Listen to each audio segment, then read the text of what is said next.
I am here today with Kate Kaufman. She's the Director of Operations over at Uber Freight, and today we are talking resilience. Specifically, how technology can power your resilience, especially during times like now where things and issues are popping up more than we've ever seen in the past. We're dealing with carrier capacity issues, ports are jammed more than ever before. So we're going to discuss today a number of industry trends that Kate has been seeing in her line of work, and hopefully dive into some solutions for all of the audience out there today. Kate, can you introduce yourself to the audience and let them know about your experiences so far in the industry? Absolutely. So thanks for having me today, Grace. So my name is Kate Kaufman. I, as you said, am the Director of Account Operations at Uber Freight.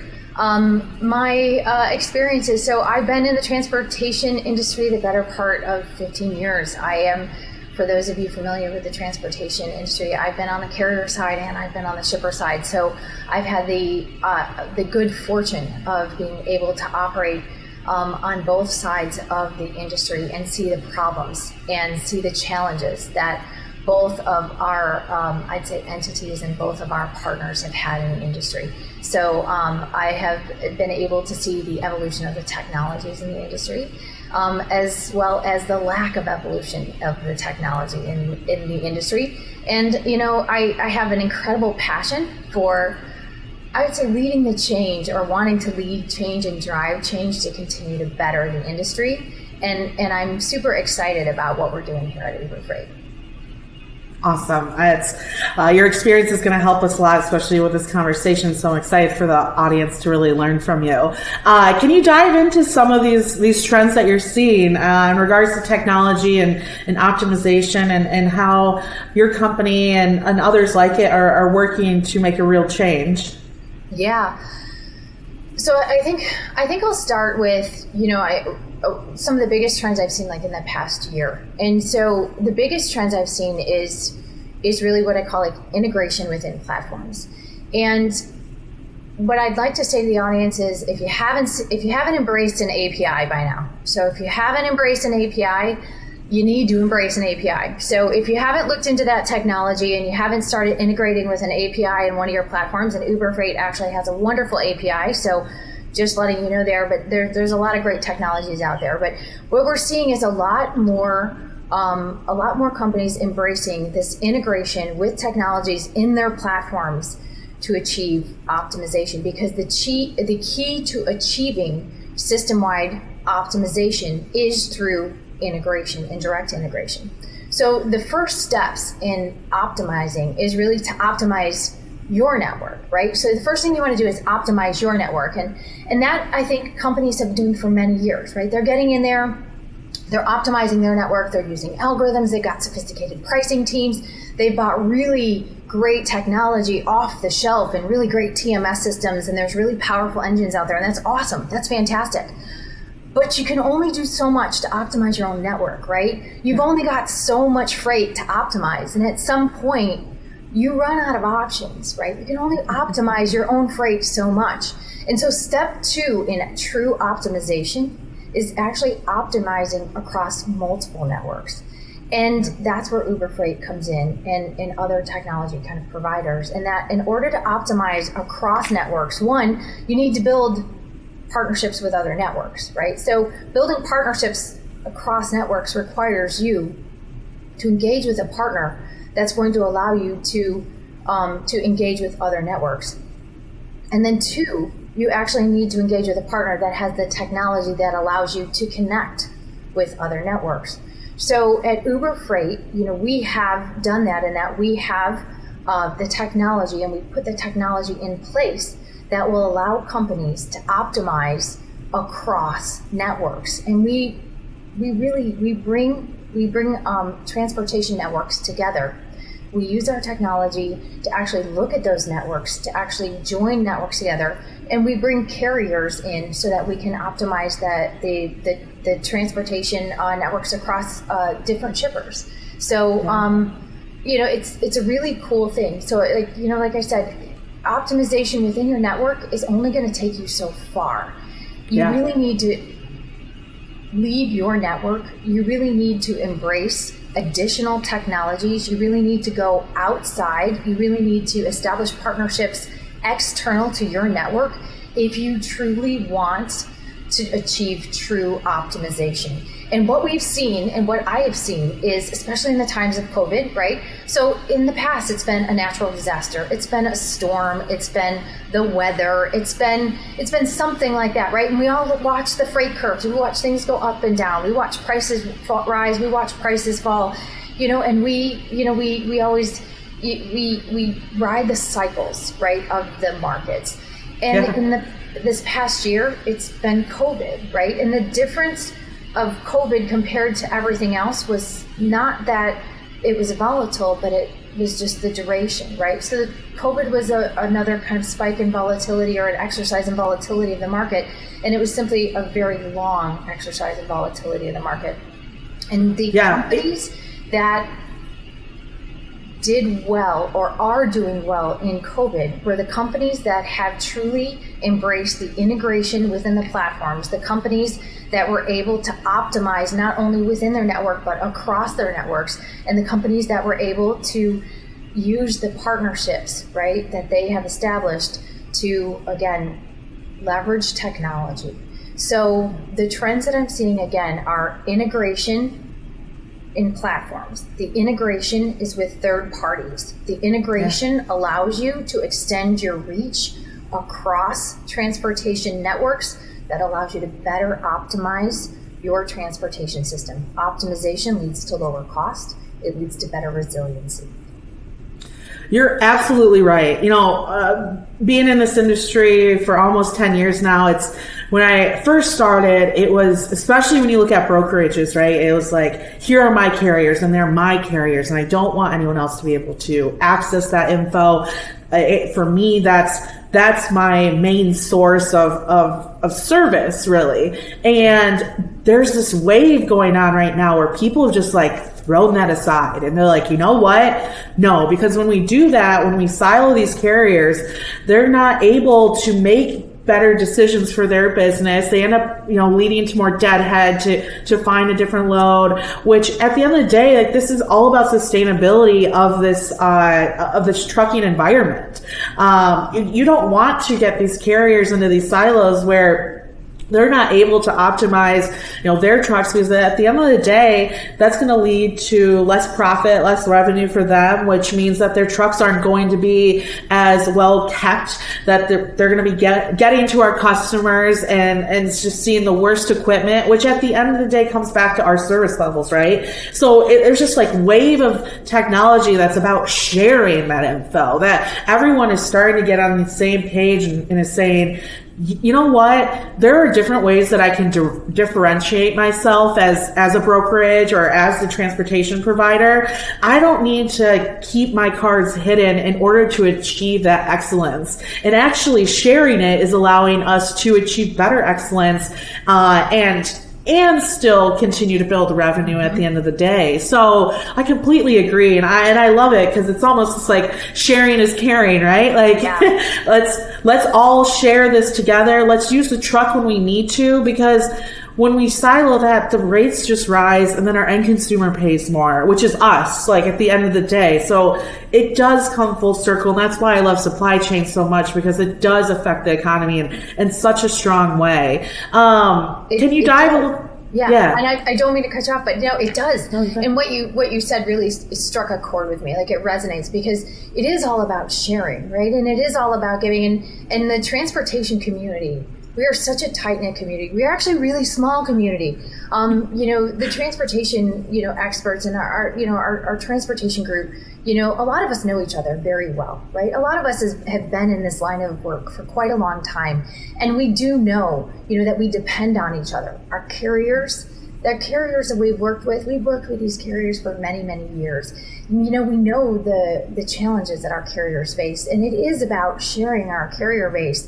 And when it comes to sharing our carrier base, it is not only about sharing our carrier base, but it's also sharing the world that we live in. And it's all about, you talked about sustainability, and we talked about greenhouse gases and emissions and things like that. And it just leads me to we have a product at Uber Freight, right? And our product is actually bundling. And this product just hits home, right, in this whole area about sharing and about sustainability and like just being good corporate citizens. And I love it because of that. And if you look at, like, you talked about deadhead miles. So like deadhead miles, 20 to 30%, right, of the miles that are traveled by our truck drivers today are deadhead miles. And for everybody who is in transportation, we know deadhead miles is just the empty miles, right? The empty miles that a truck covers every single day. Deadhead miles are unpaid, so a driver's not making any money. That's not good for a driver. A driver needs to make money. They need to feed their families, right? They have health insurance. They have to pay for the cost of their truck, so that's not good. On top of it, a shipper, right? A shipper doesn't want to pay for deadhead miles, but is a shipper really paying for deadhead miles? Kind of eventually, right? That cost goes somewhere. Like you said, that cost goes somewhere, somehow, some way. And it materializes somehow, right? And so that cost ends up in a hidden cost somewhere down the road, and it's always, comes out in some weird contract negotiations where somebody's trying to negotiate a rate, and then a carrier ends up like with a detention rate or something. It kind of what I call taints the true cost of transportation for all of us, and makes it really challenging, right, to really get to the true cost of what transportation really is in our world today. It makes just everybody's job a little bit more challenging. But on top of it, so it's unpaid carrier miles. It's also a really bad experience for the carrier in that it takes their time, right? They only have so much time because they have their time that they can spend on the road. They only have so much time to get from one destination to another. And with our carrier shortage, right, we only have so many carriers, so many drivers out there. Listen, if our driver is spending time driving from point A to point B, and they only have so much time, and we only have so many drivers, you just took a driver off the road, and you just took a driver off the road that we need on the road. And so it's up to all of us as shippers, right, to do our very best in order to share the miles that we have on the road. And sharing miles means sometimes what we call bundling freight. The product that we offer at Uber Freight for bundling really is a technology that allows what I call that integrated platform, which is the optimization of freight. And so what it allows a carrier to do is it allows a carrier to come into our platform. It allows a carrier to actually say, I am available to take a load from point A to point B. We also will survey the other loads and opportunities and networks that we have on our platform. And it will actually offer to that carrier a load that will return that carrier to either their point of origin or to another point of destination of that carrier's choosing, thereby reducing the deadhead miles for that carrier and eliminating greenhouse gas emissions, right? Or getting them to their next point of destination faster, which then keeps that driver on the road for longer. It keeps more drivers driving, which then eliminates driver shortage. I mean, in a roundabout sort of way, right? Yeah. Which is then beneficial for all of us shippers, right? It keeps the drivers, again, earning money, which is really what we want our drivers to do, is have a really great opportunity to keep money in their pockets, right? We want to keep them happy and earning and moving. And then it keeps them available for all of our shippers. So again, as a technology provider, us being able to put all of this network information, all of this transportation information in one place allows us to do this really quickly. So it allows us to then, again, offer the carrier a load. The load then is the carrier selects their first load. The carrier is then suggested another load to return to another point of destination. The carrier can then accept that load, complete their trip. Now, we offer some really cool additional things. I want to pitch this a little bit too to any carriers out there who may be listening. We offer some additional guarantees and protections for our carriers that I think are really cool and really unique. Yeah. Because, and this is also a great thing for our shippers. So we all know shippers, like, we're not so great at when it comes to dock loading times.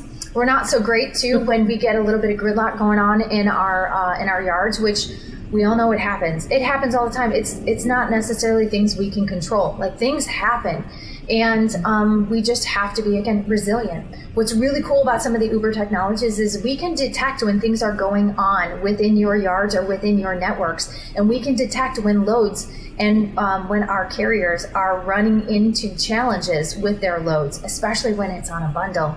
And when we see that a carrier is encountering an issue with a bundle, and it will impact one of the loads on one of the legs of that bundle, we can message the carrier. We can actually protect that carrier from the impact of that disrupted leg in the bundle by offering them another load for the disrupted leg, or giving them advance notice that we can prepare them and say, hey, this leg is just no longer available. Let's do something different. And so we can help them by buffering the impact for the carrier and offering them protection so that they are not penalized when a leg of that bundle goes wrong, which is beneficial to the shipper and it's beneficial to the carrier. So optimizing is a fantastic thing. It's good corporate citizen, reduce your greenhouse gases thing. It's great because it keeps your carriers happy. It's great for our carriers. It keeps our carriers earning. The technology makes it really smooth because when a carrier goes in and looks for that first load, it's really hard for the carrier then to go in and find that second load, coordinate the times of the first load, the times of the second load, the layover times at the different facilities. A lot of times the carrier doesn't have the information, like how long is it going to take me to load this one or unload this one, and what is the distance between these two facilities, and am I going to go look it up on a map? We take all that guesswork out of it for you. We make all of those calculations for the carrier right there, and we say, hey, we've done all the math for you. This works. This works, and if you'll have enough time to get unloaded, you'll have enough time to make the transit, you'll have enough time to get reloaded, and you'll have enough time to make it down here. This works for you if you want it. It's great. Yeah. We have found that we can actually save and reduce an average of 17.2 miles between facilities and 22.6% reduction in deadhead miles with our bundles, with each bundle that we book. So it's fantastic for our shippers. It's great for our carriers and for our earners, as we call it. And we're super proud of the technology. We encourage everyone to use it. If you haven't adopted an integrated platform strategy, I encourage you, if you can't go with an API, this is one of the most compelling reasons to take advantage of a company and a partner like Uber Freight, because the conjoined network capabilities and the optimization that a partner like Uber Freight can offer you in your networks is exponential, and it can give you that resiliency, it can give you that cost savings, and it can truly give you that carrier base that you will need to get your transportation network through the challenging times like COVID and like the next winter storm. And the next challenge that who knows what's coming at us next, Grace. Who knows what? Who knows? I love how you really wrap this up, because I think a lot of times people hear digital or even technology, and while I do think that executive levels are considering shipping costs, the people behind the decision making are usually a little less educated on these areas, so they immediately put a wall up. But I think sometimes what people need to understand is that when their transportation provider actually invests in these technologies or a digital type of platform, that what they're really doing is considering these costs in these areas that you haven't even been able to consider just through what your everyday job is, right? And that's the point. And so I love this because the carriers that work with companies like yours are going to know, okay, they are considering things that I don't have time for. I have time to strap stuff down and get things secure on my trailer and get from point A to point B. That is my job, and that's what you're really good at. So let these digital companies take advantage of that extra time and that technological work and figure out these problems for you so that you don't have to, but they can bring that savings that you're speaking on now. And at the end of the day, help the overall economy and the overall supply chain of the U.S. and the world around, right? So I love it. I really appreciate you being here today, Kate, and offering your expertise to our audience. I think that you really helped describe the digital platforms and what they're really trying to do at the end of the day. And I think this is a great message for everyone to really hear and understand. So thank you again for being here, and we hope to see you again soon on FreightWaves. Thanks, Grace. I really, again, appreciate you having me. Just, again, to wrap it up, the technology's there, it's accessible, and it's at your fingertips. So if you haven't taken advantage of it, I encourage everyone to do so. Thanks again, Grace. Awesome. Thank you, everyone, and enjoy the rest of the day.